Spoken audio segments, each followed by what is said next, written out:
Kwe, Sego, Tanshi, Ani, Enge, Bonjour, and hello. Ottawa Public Health is an organization that recognizes the impact of colonization and ongoing systemic racism on the health of Indigenous people in Ottawa. And we are committed to working with First Nations, Inuit and Métis peoples to promote health and well-being.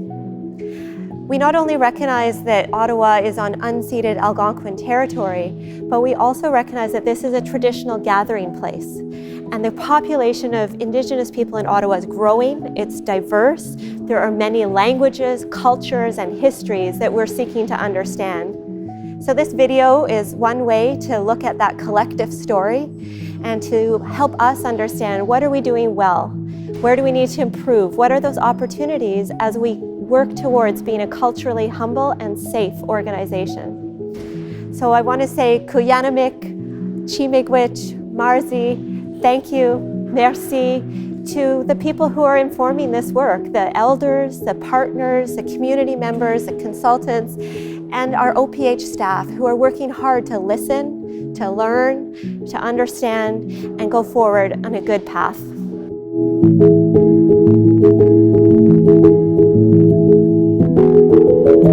We recognize that reconciliation is an ongoing journey that will ultimately lead to organization and system transformation. This progress is represented by the butterfly. The bees signify the learning opportunities that permit cross-pollination of knowledge, attitudes, and actions across the department. OPH has been developing an evaluation framework for our Reconcili-ACTION plan. Our ultimate goal is to become a more culturally safe and humble organization. As part of this evaluation, we've been meeting with Indigenous partners to ask them how we are doing in terms of building respectful relationships and how we can improve. OPH employees have also participated in talking circles to reflect on how we're doing and share what they have learned. We will continue to assess our success through our reconciliation evaluation framework, which is grounded in principles of respect, relationships, reflection, and reciprocity. We will know we have achieved our goal of becoming a culturally safe and humble organization when our Indigenous partners and clients tell us we have.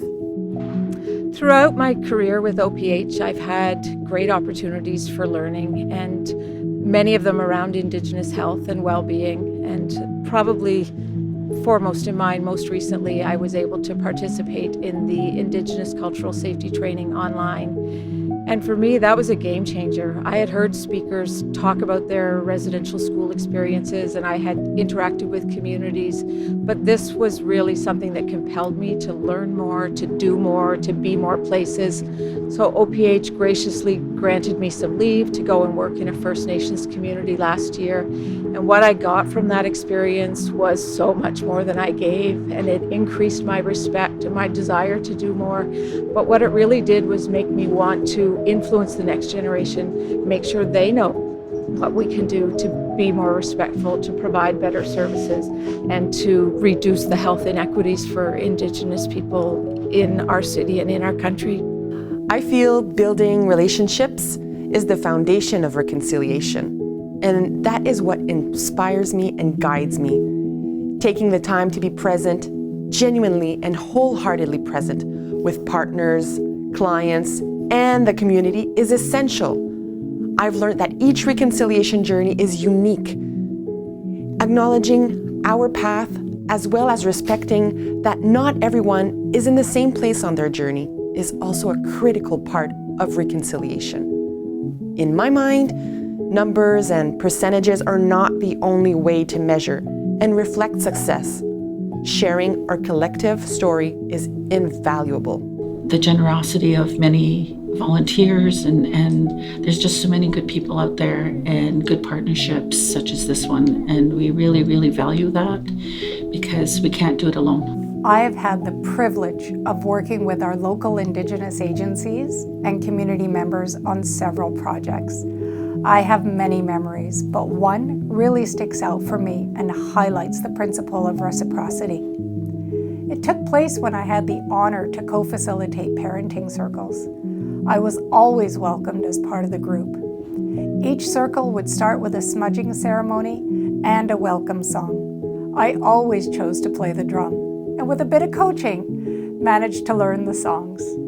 I recall being nervous about making a mistake with the smudging ceremony, but was reminded that as long as my heart was pure, I would be okay. And that meant a lot to me.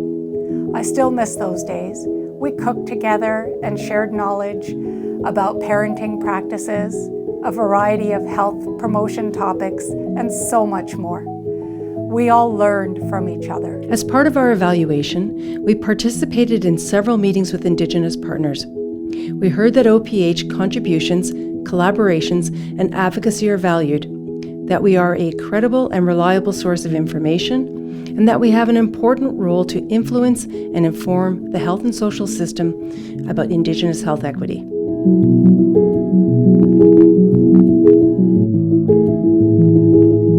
OPH is promoting awareness about the Truth and Reconciliation Commission calls to action and the United Nations Declaration on the Rights of Indigenous Peoples when considering changes to the built environment as part of creating healthier communities initiatives.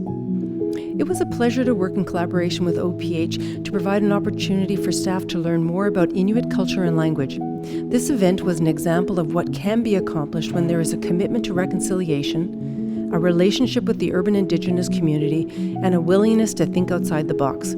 I have experienced intense racism at a dental office in Vancouver. Having a place like Wabano in Ottawa means that I can relax, not feel attacked for my insurance, and not having to defend myself for being Native before I even see the dentist. Dental work is not inherently pleasant. It is a blessing to have a peaceful visit, not one that triggers my anxiety. Thank you to Wabano, your funders, and to the wonderful staff there.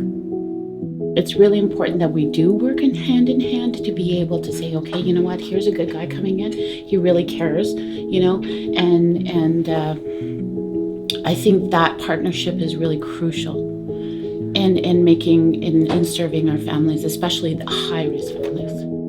This advocacy, funding, and support of the Share Your Story project has been the most significant milestone in the relationship between Ottawa Public Health and urban Indigenous community. This speaks volumes to intention and, most importantly, action towards reconciliation. I am a settler who lives and works on the traditional, unceded land of the Algonquin Anishinaabe people. As an important first step in reconciliation, the Indigenous Cultural Safety course allows you to reflect on your own identity. This has meant learning that my white, European, English-speaking grandparents had easy entry to Canada because of a racist Immigration Act. This privilege is something I carry every day, and I need to be accountable to it and work to dismantle it. As a public health nurse, it is critical to understand both the historical trauma and the continued impacts of colonization on Indigenous lives and health. The course promotes a better understanding of when to stand up for, beside, and behind people. Settler colonialism is ongoing, and we all have a responsibility to work to foster space and relationships where Indigenous knowledge is valued and voices are heard. With Ottawa Public Health's commitment to the Reconcili-ACTION plan, I am left feeling hope-filled.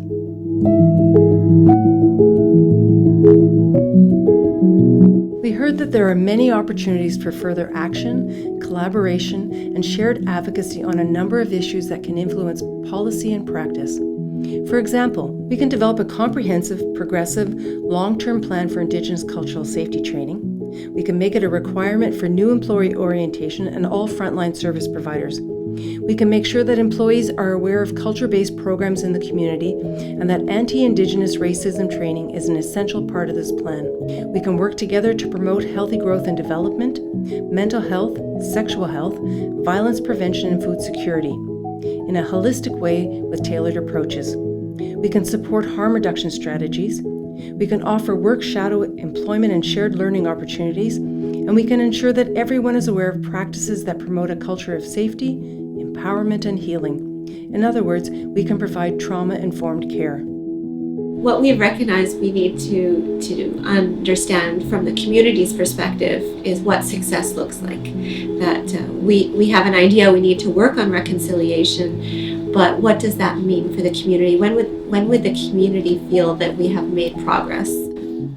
Well, for me, I think it goes back to the notion of how do we measure success?